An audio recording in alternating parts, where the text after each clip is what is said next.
Betrayal. It's a word that conjures up images of shattered trust, broken promises, and the searing pain of realizing that the person you thought you knew better than anyone in this world is not at all who they seem to be. For Francois, a woman who had spent over half a century building a life with the man she loved, betrayal would come in a form so cruel, so utterly unimaginable, that it would forever alter the course of her existence. From the outside looking in, Francois and her husband Dominique were the very picture of marital bliss. Their love story was something out of a fairy tale. But beneath the surface of this seemingly perfect existence, a dark secret lurked. A truth so shocking, so profoundly disturbing, that its revelation would shatter the very foundation of everything Francois thought she knew about her life, her marriage, and the man she had given her heart to all these years ago. Welcome back to the Strange Bar and Grill. I'm your host, JP. Today's story comes from France. The story of Dominique and Francois P.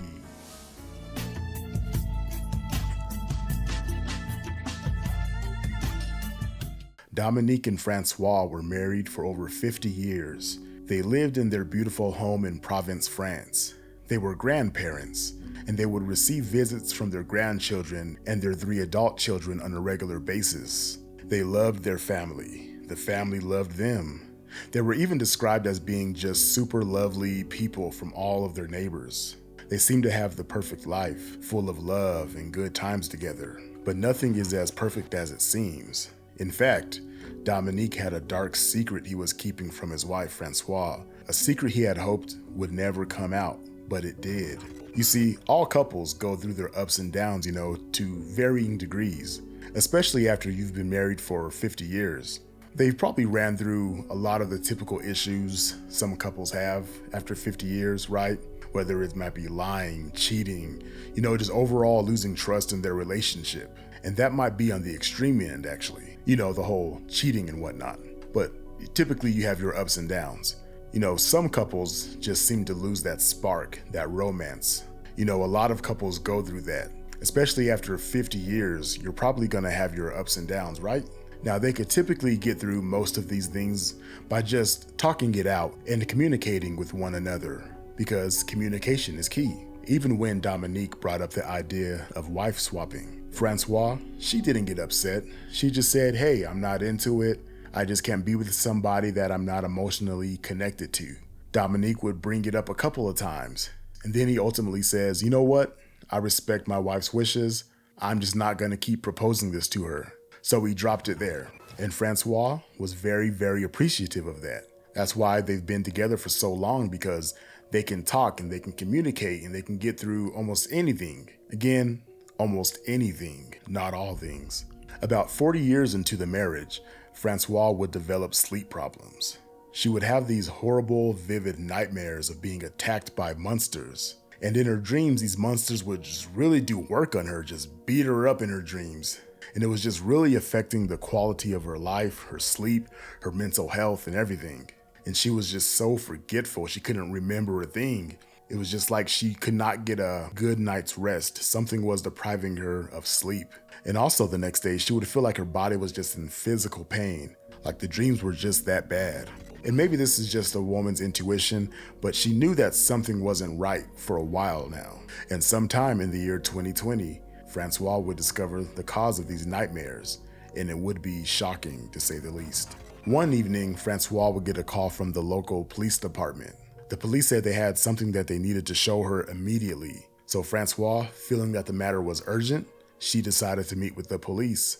In Francois's mind, she was thinking maybe it was something with her children or her grandchildren, but it turned out to be something more sinister, because detectives would show her some videotapes that would change her life forever. Now see, Dominique was not the loving, caring husband as he portrayed himself and as everyone thought he was.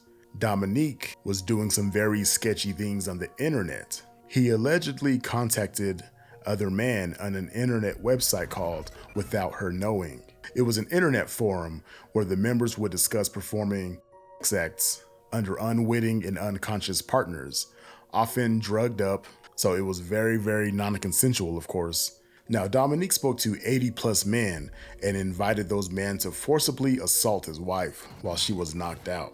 Again, a father of 3 adult children, a grandfather, allegedly, and I say allegedly, mixed anti-anxiety drugs, and I believe it was Temesta, which is the brand name for the generic drug lorazepam. And he would take those drugs and he would mix it into her evening meal every night before his guests would come by to see them.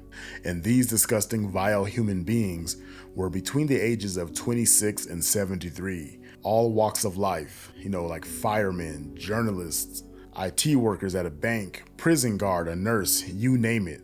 These 6 were talking to Dominique online and scheduled time to come sleep with Dominique's wife against her will while she was drugged. Now, during these assaults, Dominique would ban the use of tobacco and perfume, things of that nature, just trying to avoid strong smells so they wouldn't wake his wife up. The men were also told to wash their hands in hot water, so as they're committing these crimes on his wife, their hands wouldn't be too cold to shock her awake. The level of details that this guy went through to commit this crime is just insane to me. He made them undress in the kitchen so they wouldn't leave their clothes in the bedroom by accident. He made them park down the street by a nearby school and made them walk to the house just so neighbors wouldn't get suspicious with all these men coming and going. So not only would he have these men commit this crime against his wife on a regular basis, he would actually pull out a camcorder and record it all. And then he would save it all to a USB drive in a folder called Abuses.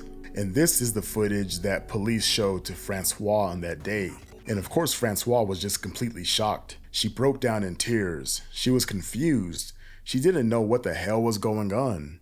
They said she became to the point where she wanted to unalive herself. She mentioned that he didn't love me. I was just his thing. I was an object. I was a toy for his sick desires. And she just reflected and kind of was thinking about the past. She recalls having flashbacks of being assaulted by men. She chalked it up to nightmares and things of that nature because she just couldn't believe it. She just thought to herself, this can't be happening to me. Why would I be having these strange nightmares for the last decade or so? And she would wake up in physical pain. She was having memory loss, chronic fatigue, which is explained by basically being drugged on a regular basis. She woke up with all these issues. She also had unexplained gynecological issues. Subsequent medical exams found that she had been infected with 4 STDs over the last decade. And of course, after hearing all this news, all this information, she filed for divorce. I mean, that's a given, right? Any woman would file for divorce after hearing this. So there's not a lot that I can find about this case. This case comes out of France. But here are some details about this case. So the police did identify 92 cases of assault on Francois by 83 aggressors. But to date, they've only identified 52 of those aggressors. And in most cases, these people have come back multiple times to recommit this act on poor Francois.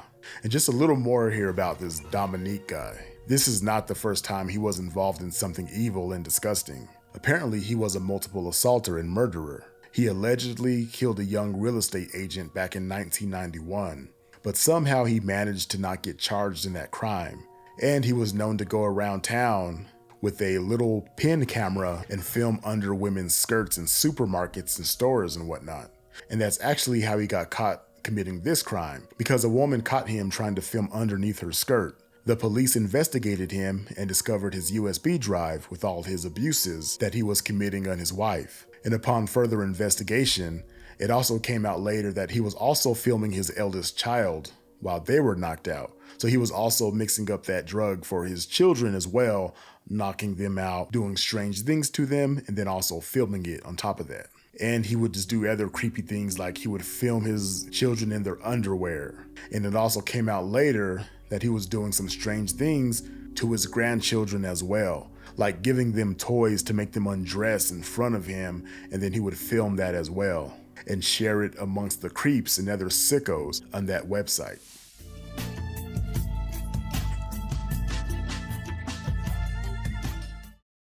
Got new details tonight about that double suicide involving a family, including a little 8-month-old child. The LA Times is reporting now that the suspect, identified as Danielle Johnson, was also a controversial astrology influencer.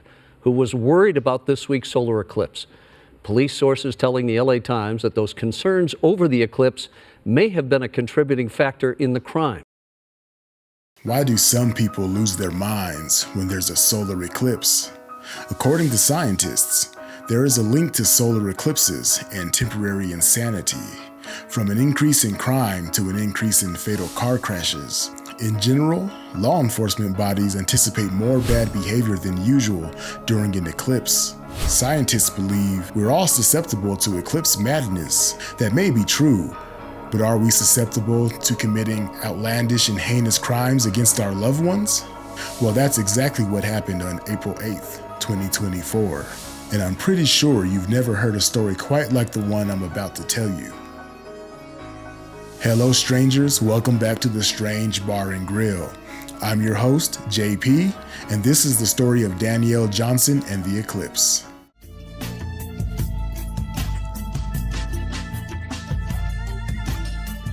Danielle was a complex individual with multiple facets to her personality. On the surface, she presented herself as a caring and nurturing mother living with her boyfriend, Jalen Cheney, an Air Force mechanic, and their 2 children, ages 9 and 8 months old. Neighbors where she lived said she kept to herself and barely said hi to anyone.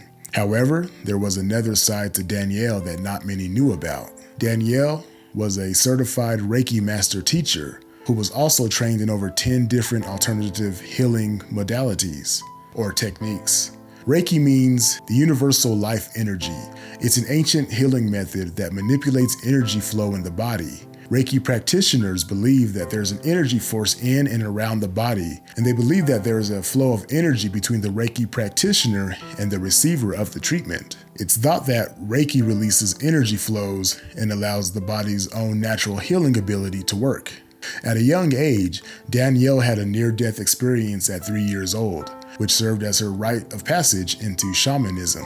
Coming from a rich lineage of indigenous chairmen and medicine women, Danielle's spiritual gifts began to blossom. Danielle began training with her own personal healer in 2011 after beginning her own healing journey. After 3 years of intensive training, Danielle began to expand her abilities by creating a unique method of healing that combined her training along with her knowledge of energy, physics, and psychology. After going to school for psychology, Danielle decided she wanted to go beyond the mundane limitations of the traditional therapeutic methods of healing and started her own professional career, offering services which included rituals, intuitive guidance, remote healing, and astrology. Danielle developed a grounded approach to total healing for the everyday struggles we face and experience in our lives.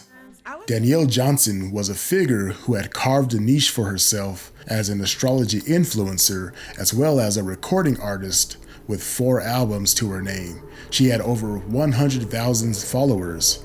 As an astrology influencer, she adopted the persona of Danielle Ayoka, a self-proclaimed divine healer. She wielded considerable influence, her words reaching thousands, echoing across the vast expanse of the internet.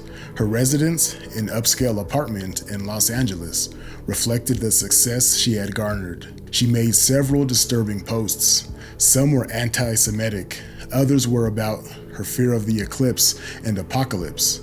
Underneath it all, Danielle seemed to be grappling with inner turmoil and anxiety, particularly surrounding the upcoming solar eclipse. Her posts about the eclipse being a time of spiritual warfare and the need to choose sides hinted at her own inner struggles and fears. Just days before the eclipse, Johnson turned to social media, a platform where she had often found solace and connection with her followers. She would post, wake up, the eclipse is here. Everyone who has ears, listen. Your time to choose what you believe in is now. If you believe a new world is possible for the people, is right now. There is power and choice. There is power and choice. Repost to make the choice for the collective. On Monday, April 8th, the day of the eclipse, Danielle went on a rampage. According to her next-door neighbor, they heard loud arguments and screams coming from Danielle's apartment, where she lived with her partner, at around 3 a.m. When they woke up, they noticed a trail of blood stretching from Danielle's apartment into the hallway. and they observed that the apartment door was left wide open. The neighbor, alarmed by the situation, called out to see if anyone was home. When no response came, he decided to enter the apartment. Inside, he made a gruesome discovery. Danielle's partner, Jalen, was lying motionless on the kitchen floor in a pool of blood. It was evident that he suffered fatal injuries. Acting quickly, the neighbor dialed emergency services. Soon after, paramedics and police officers arrived at the scene. And according to authorities, Danielle had stabbed Jalen, her boyfriend, inside the couple's Woodland Hills apartment. Her 9-year-old daughter witnessed the whole thing. She stabbed Jalen in the chest while he was on the couch. She reportedly tried to drag his body out of the apartment, but at some point gave up and dragged the body back into the apartment kitchen. She then fled with her 2 young daughters in a dark-colored Porsche Cayenne. The mother and the 2 children were in the SUV on the 405 freeway in the Westchester area when Johnson slowed the moving vehicle, opened the passenger door, and then told her daughter to get out of the car. When the daughter didn't do that, she then forcibly pushed her out of the vehicle in the middle of the freeway while moving, while the 9-year-old was holding the 8-month-old baby. The infant fell to the pavement and was fatally struck by a passing vehicle. Good Samaritans found the children on the freeway and called 911. Emergency responders pronounced the baby deceased at the scene, and her older sister was transported to the hospital. The surviving child was later placed in the custody of Los Angeles County Department of Children and Family Services. Chilling new details about the mother believed to be at the center of a horrific murder. Investigators now looking at her social media, saying the self-proclaimed astrologer made several posts about the total solar eclipse before the tragedy. And Eyewitness News reporter Leanne Suter has been following this story since it happened. And Leanne, what can you tell us? David, that new information certainly giving us some insights into Danielle Johnson's state of mind on Monday. Her social media showing serious concerns about the eclipse. It's a heartbreaking tragedy. An infant after being pushed out of the car by her mother on the 405, a boyfriend stabbed to death. The suspect, Danielle Johnson, taking her own life by crashing into a tree. The burning question for so many, why? Investigators now combing through the 34-year-old's social media for clues. Johnson, who went by Danielle Ayoka online, was a popular astrology influencer and self-proclaimed divine healer with more than 100,000 followers on X. She also said she was a recording artist. In the days leading up to Monday's eclipse, she posted about the end of the world. One post reading in part, "Wake up, the apocalypse is here." In another, she said the eclipse is the epitome of spiritual warfare, and that if you ever need to pick a side, the time to do right in your life is now. On Johnson's website, she says she was an astrologer and Reiki master, trained in over 10 different alternative healing modalities. Her career, her online posts, and her deadly path of tragedy, all part of the ongoing investigation as detectives try to figure out a motive. Given that the only witness we really have to this crime now is a 9-year-old girl, there's just very little information we have other than there was a verbal altercation that turned violent and it ended in tragedy. Detectives say they are interviewing family and friends to get a better understanding of Johnson's mental status, but say they may never know what the exact motive was for the heartbreaking murder. Suicide. Leanne Suter, ABC 7 Eyewitness News. As the authorities grappled with the investigation into the tragic events at Danielle's home, news broke across town of 2 children found on the highway. As investigators delved deeper into these incidents, they began to connect the dots. It became apparent that the children pushed from the car on the highway were linked to the earlier stabbing incident. Then news surfaced of a woman recklessly driving at over 100 miles per hour, crashing her car into a tree, resulting in her death. The unfolding events painted a chilling picture of despair, leaving authorities and the community reeling from the gravity of the situation. What led Danielle Johnson, a seemingly ordinary mom, to commit such horrible acts? It seems her online identity as Danielle Ayoka, an astrology influencer and divine healer, played a significant role. In the days before the solar eclipse, Danielle seemed really anxious on social media. She kept talking about the eclipse like it was a big spiritual battle and told her followers they had to choose a side. Her posts on social media from April 4th had this urgent and serious tone to them. Looking back, Johnson's behavior online might have been hiding some deeper issues and worries. Her intense focus on the eclipse, along with her mysterious messages about spiritual battles, seems like signals now, showing that something bad was going to happen. It's a scary reminder that people's minds can be complicated, and if we don't pay attention to the extreme beliefs and ideas, it can lead to serious consequences. As investigators sift through the wreckage of Danielle's life, piecing together fragments of her online presence and personal history, one thing remains clear. The events of that fateful morning were as senseless as they were tragic. And amidst the rubble of shattered lives, questions linger about the nature of belief, the fragility of sanity, and the darkness that can lurk beneath even the most innocent appearance. Alright guys, that's gonna be it for today. Make sure to let me know what you guys think about this story in the comments section. This is a wild one. Very sad, very tragic. Do you guys think a solar eclipse can cause someone to reach this level of insanity? Or was Danielle Johnson, aka Danielle Ayoka, was she already insane previous to the eclipse? I want to hear your guys' opinion on this one. Alright, be safe, be good. And remember, I've been drinking, but I ain't been driving. A seemingly ordinary couple's marriage descended into a nightmare of hatred, paranoia, and unspeakable violence. Alfred Benning, a retired SPCA inspector with strong love for his loyal dog, and Elizabeth, his devoutly religious wife, became enemies under the same roof, their lives entangled in a web of escalating tension and resentment. But on one fateful day in September of 1977, Elizabeth vanished without a trace, leaving behind a trail of unanswered questions and a growing sense of dread. What dark secrets lay buried beneath the perfect lawns of Standen Street? What drove Alfred, a once gentle man, to commit an act of unimaginable brutality? Who was he protecting? Hello strangers and strangelings, welcome back to the Strange Bar and Grill. I'm serving up another true crime story time. So pull up a chair if you like strange true crime and storytelling, then this is the place to be, here with me, JP. So as you follow along as I tell these stories, I just want you to remember one thing, that I've been drinking, but I ain't been driving. All right, let's go.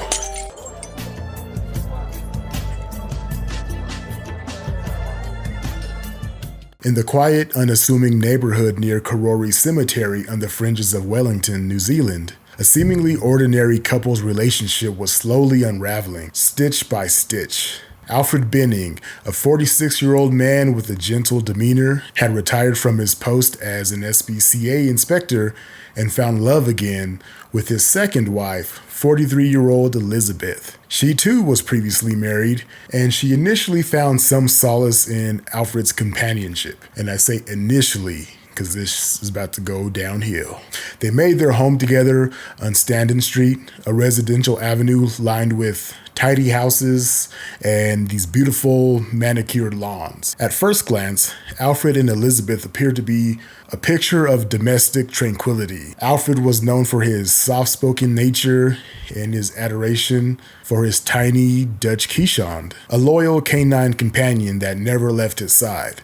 Elizabeth, a devout woman, immersed herself in the fellowship of the Karori Presbyterian Church, finding purpose and community within its walls. However, beneath the veneer of marital bliss, a chasm had begun to form between the couple. As the years went by, their once loving bond began to decay. The house on Standen Street became a battleground, a place where icy silence and bitter resentment hung heavy in the air. Alfred and Elizabeth retreated to opposite ends of their house, carving out their own little separate lives to avoid the suffocating tension that had engulfed their marriage. Alfred and his beloved dog on one side, and his wife, who despised them both, on the other side. And this guy really seems to love his dog. Like, he's definitely a dog person. And by 1977, Elizabeth had reached her breaking point. She sought the counsel of a lawyer, determined to secure her rightful share of the house and to extract a greater weekly allowance from Alfred.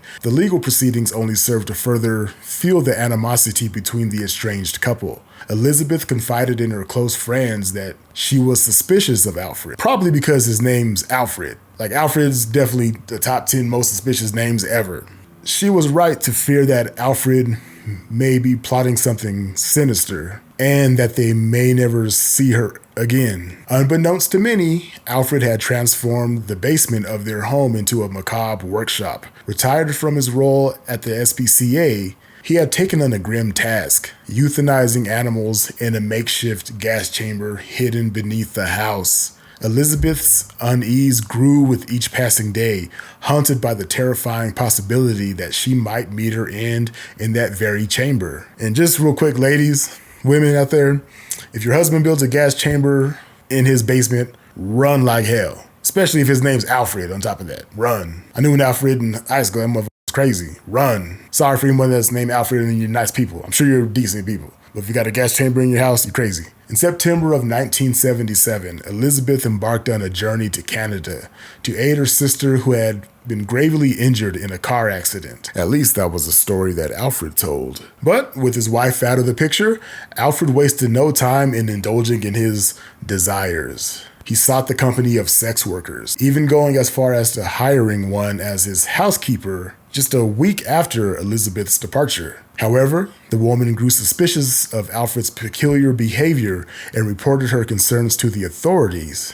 Elizabeth's friends also sensed that something was wrong. They reached out to the police, their worry for her well-being mounting with each unanswered call and missed appointments. On September 23rd, when law enforcement arrived at the Benning residence, they were greeted by a scene that would forever be etched in their minds. Alfred was found out back, tending to an outdoor incinerator with flames flickering behind a metal grate. He warned the officers to keep their distance, citing that the muddy ground was a slip hazard. And when Alfred was questioned about Elizabeth's whereabouts, Alfred's words took on an eerie tone. He would say, "All I can say is that you would not meet a better woman. She was always nice, and she always kept the house nice." And as the conversation unfolded, the police couldn't help but notice the way Alfred referred to Elizabeth in the past tense, as if she had already slipped into the realm of memory. Their suspicions were further aroused by the discovery of a freshly planted apple tree in the garden, its roots nestled in a mound of recently disturbed soil.